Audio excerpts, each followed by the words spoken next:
So this last song, I Am Light, I wrote down some of the lyrics, and also from that first song, my soul inside is all light. My soul inside is all light. I think that's what I always wanted to know throughout my life. And my journey to unity was quite circuitous. I was raised Catholic in a family where we went to Mass every single Sunday. My parents valued education and discipline, things like that, so there were chores and things to do all the time. We had hobbies. There were Girl Scouts, 4-H. We were very, very busy. And we probably had our fair share of dysfunction like a lot of families. My parents, and I think mainly because we were raised Catholic and they were staunch Catholics, stayed together even though they were not happy. And it affects you when you grow up in a family where there's very little happiness with your parents. And so I had baggage from that, big baggage that I carried, and really struggled and was challenged in relationships as I got older. I was sexually molested as a child, so there's huge baggage from that. Scars, emotional and mental and spiritual scars from that I carried. And I think as life progressed, I really just wanted to feel joy. I think I was just looking for joy, not knowing that that's what I longed for. Because when we have all this stuff that we begin to carry and drag with us through life, there's this heaviness, I think, that we carry. There's this feeling that life is just hard all the time. My parents talked about life being hard all the time. There's always this struggle. There was always some money challenge or something going on. There was always something that felt toxic or negative, or this undercurrent of tension. And I just wanted to be free of that. I always thought that life was possible without all of that baggage, but because of how I grew up, I didn't know what that looked like or how to get it. And it was only through starting to read self-help books in the 70s, after I graduated high school and started to get into college and really just started to explore life, that I started to find that there was another way, and that there are ways to heal myself. There are ways to find joy, or even to know that you're missing joy and you want it. I think sometimes we get so enveloped in our stuff that we forget that there is this possibility of joy. And by joy, I mean this, again, an undercurrent, but this time of something positive, no matter what you're going through. That you always have something to hang on to that is palpable and real, and that is your answer, that is your security, that is your counsel, your comfort, someplace, something to count on. And so as I was a practicing Catholic for many years into my 30s, and then eventually left Catholicism, or really started to search other places as well. It's not like I left Catholicism, but I started to check out other denominations and read different things, and went to a Buddhist temple, went to different kinds of services, denominational, non-denominational, and just searched, because what I wanted to see and be around were people that were joyous in this search for God, or this experience of God. And I don't remember seeing that growing up. I don't know if it was a preoccupation with sin or the thou shalt nots of the commandments. And yes, are those wonderful precepts for living? Yes, but they're also framed in negatively. Thou shalt not, thou shalt not. And so there's always something about don't do this, don't do that.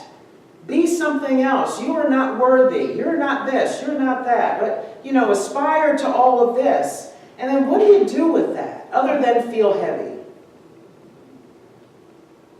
And I just wanted the pall to be lifted. I wanted to find some people that were happy about what they were experiencing and getting from their God experience or their God philosophy. And it wasn't until I walked through the doors of a Unity Center that I saw that. Where I walked in and people walked up and they were like, oh my gosh, hello, welcome. And grabbed me and gave me a hug, and which I love. I mean, it's not everybody's thing, but yes. And what I liked is that the God experience was put directly in my hands and in my responsibility, in my authority. I loved that they call it positive, practical, progressive Christianity. Practical, meaning you can use this. And as I learned more about the principles, as I learned about things that were positive, I went out and I tested it all. I tried it all. I would read and do. We would say, raise your vibration. I figured, what does that mean? I didn't learn about vibration growing up. What is that?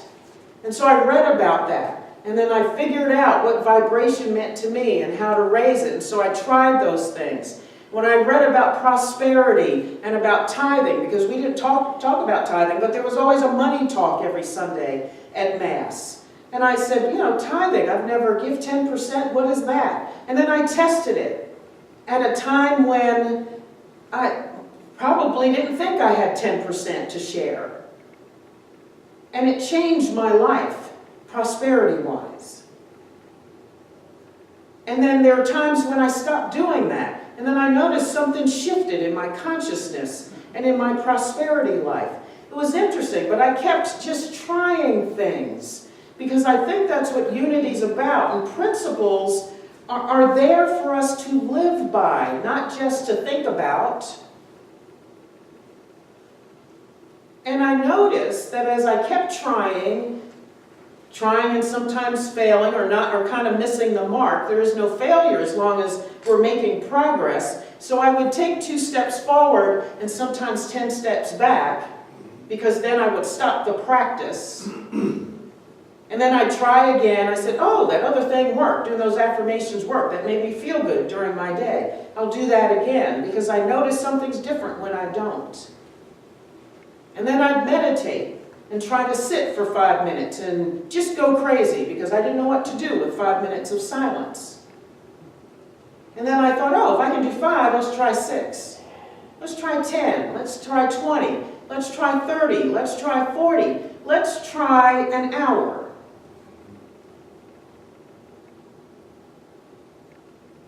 And things shifted. And then I noticed the joy was creeping in. And I noticed I was dragging less baggage. Somehow, the baggage went away when I realized I am the light. But the light didn't just show up for me. I didn't just automatically see it. I had to work to see it. I had to be willing to push away the shadows. I had to be willing to step forward into something different.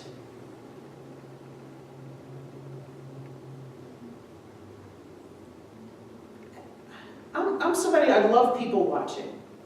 I can sit in a crowd for hours and love watching people. How they are with each other, how they dress, how they walk, how they talk. Things they say, things they don't say, body language. How they react to people walking near them. It's just interesting to me. And I listen to people. I listen to things, and then I think, do I think like that? And so a lot of my work now that I'm a spiritual leader, I listen more intently to what people say. And I hear that not everybody has this experience of joy, this undercurrent of joy. So many of us are whipped around by everything that's out there. We talked about some of that Wednesday. What do we do about the calamity that we hear about on the news? What do we do with all the terrible things that happen all the time? What do we do about that? And how is it possible to have joy as it feels like everything's falling apart?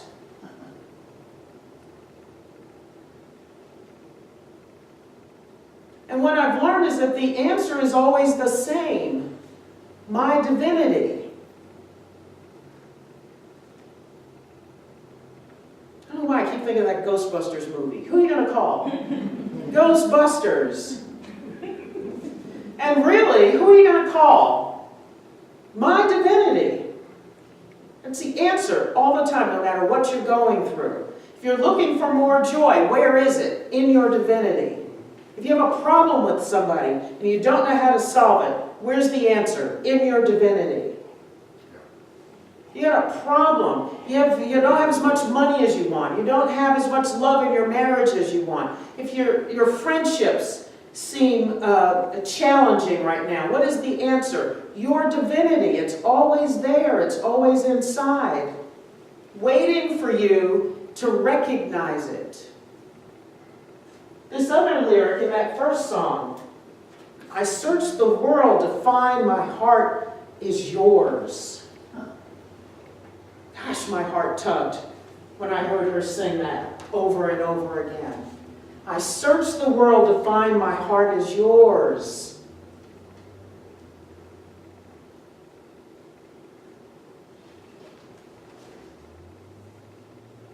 Knowing that every single day should change the game instantly. Whatever game it is that you're playing, or whatever challenge is coming, just knowing that your heart is Spirit's heart, the heart of God, should change everything. And if it doesn't, if there's anything that you're thinking about yourself that is less than Spirit, that is less than divine, then you don't know God. Because if you know God, you know who you are.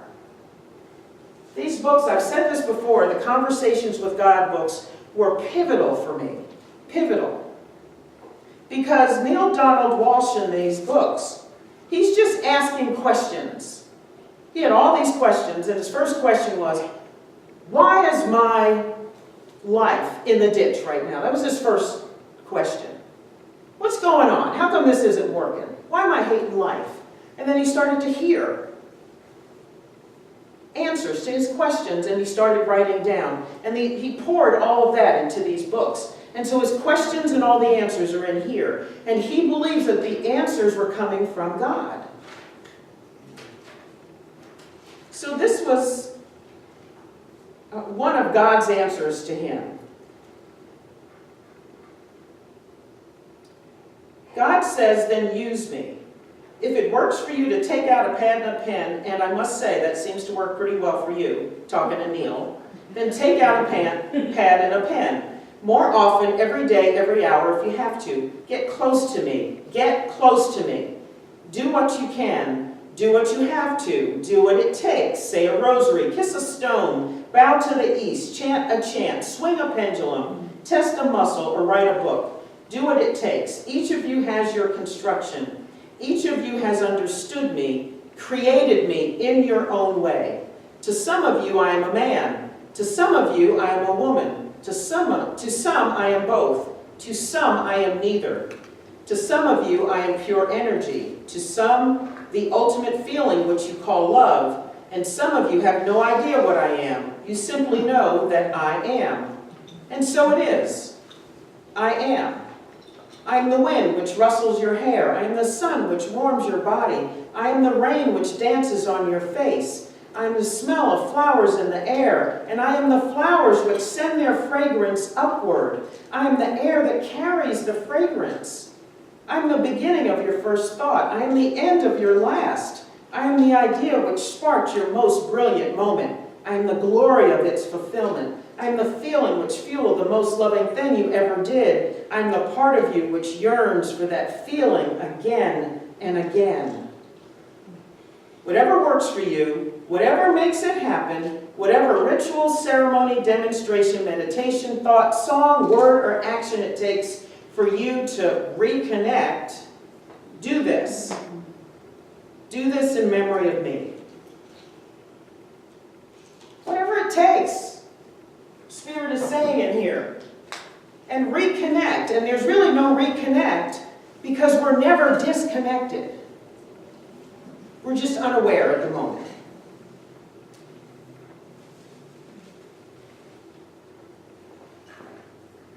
So in that passage, that's why that's so strong for me. I can feel that and I think, how is it possible not to love life and know that?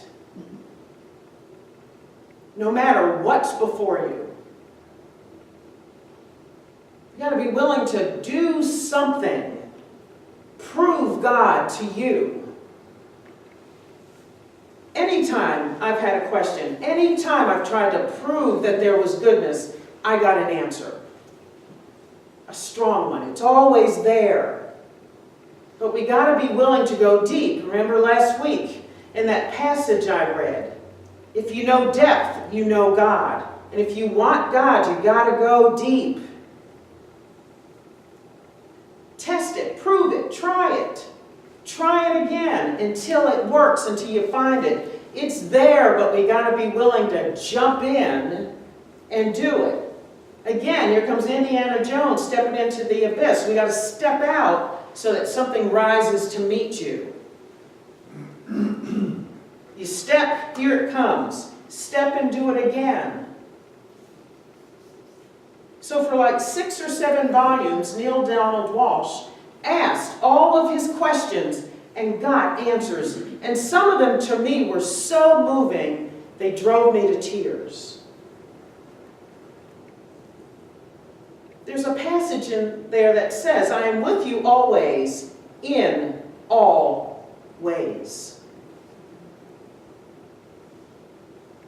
How can you not feel this uprising of joy within you and know that? And so if we want good lives, we have to know, we have to try, we got to show up.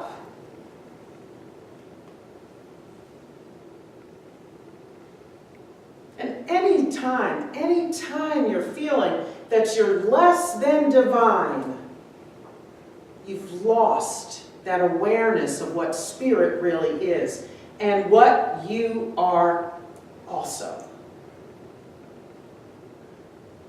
So whenever you hear yourself say, I can't, I don't, I won't have, they said, statistics show, stop it right away. Yeah. And who are you going to call? Ghostbusters. Ghostbusters! Fear busters. Fear busters is good. Fear busters. I like that. Yeah, my divinity. Our wives. Call it in.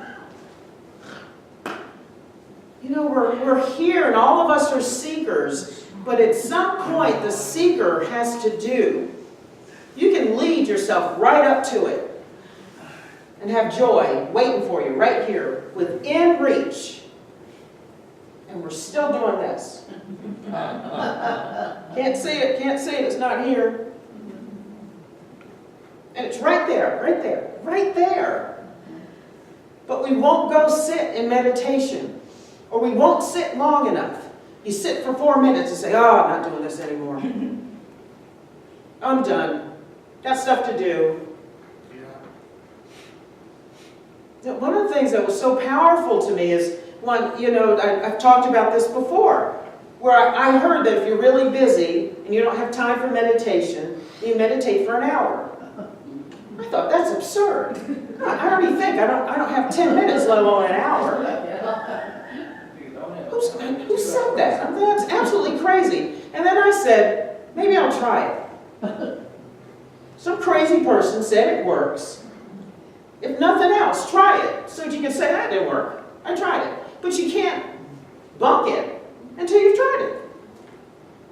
So I meditated for an hour. And was it hard?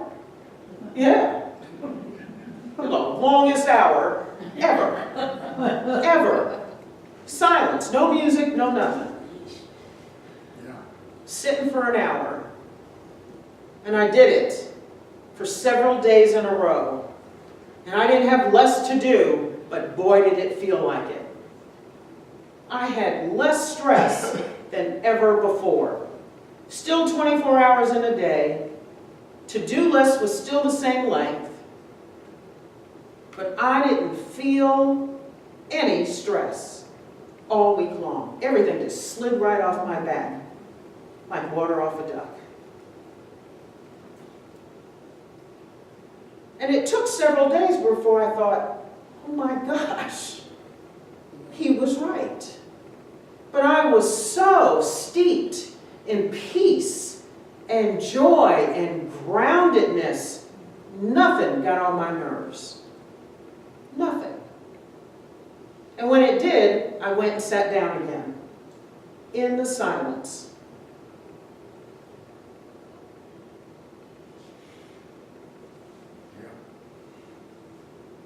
Nothing bothered me.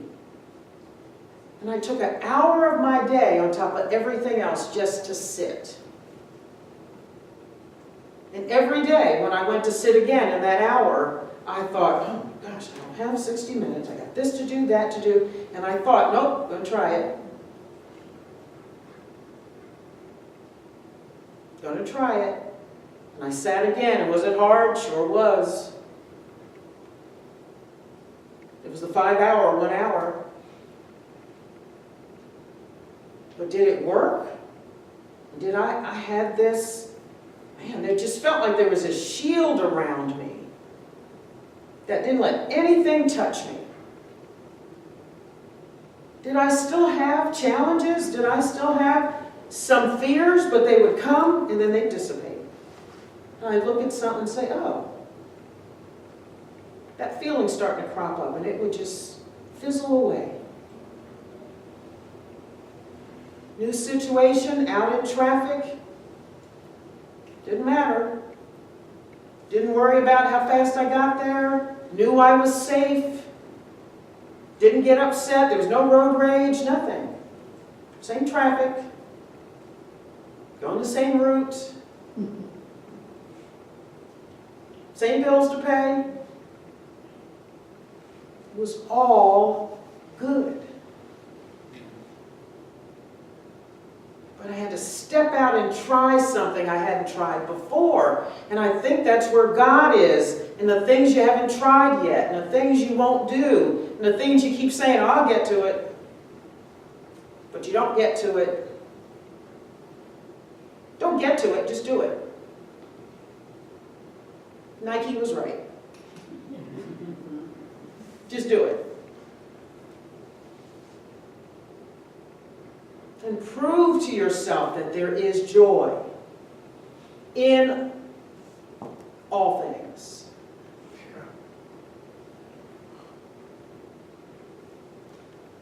The undercurrent, the thing that lifts you up and solidifies you, makes you feel like you have everything, so that no matter what happens, you are good. Yes, somebody's dying, and I'm good. Yes, I'm estranged from someone in my family, and I'm good. Yes, there's calamity in the world, and I'm good. Yes, not sure if I'm going to lose my job, people are getting laid off, and I'm good. Yes, I think I'm heading to a divorce, and I'm good. Yes, I have challenges, and I'm good.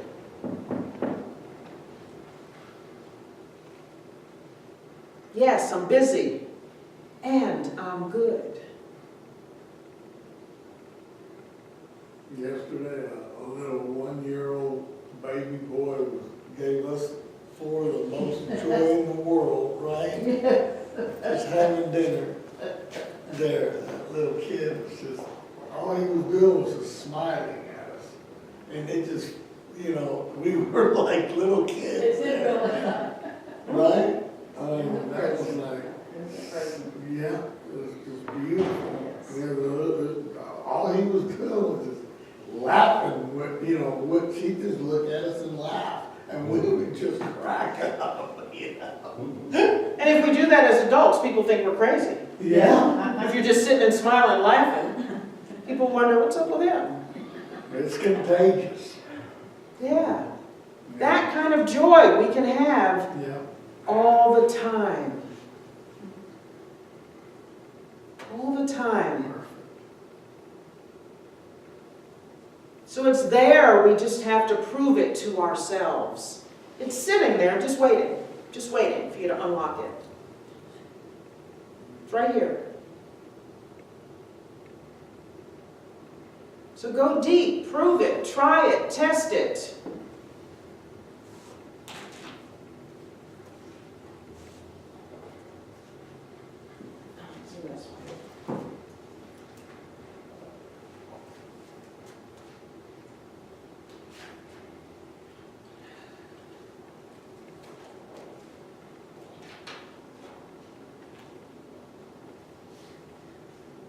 So Neil is, they're talking about life and calamities and things like that. And finally he says, any other advice you have for me? And God says, celebrate. Celebrate life. Celebrate self. Celebrate the predictions. Celebrate God. Celebrate. Play the game. Bring joy to the moment. Whatever the moment seems to bring. Because joy is who you are.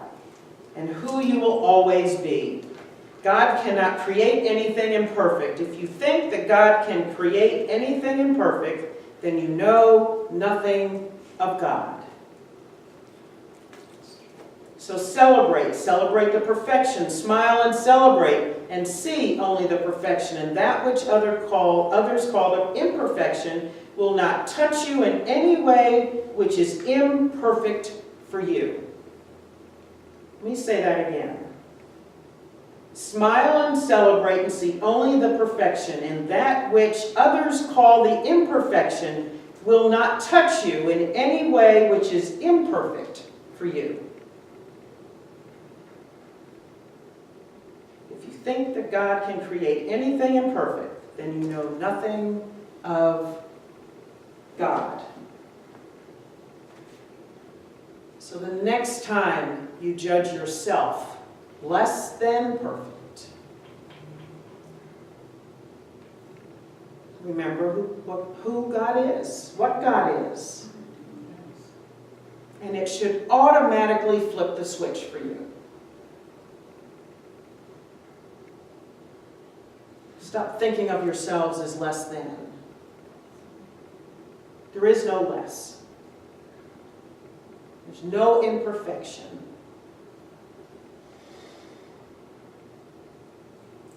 You are the light.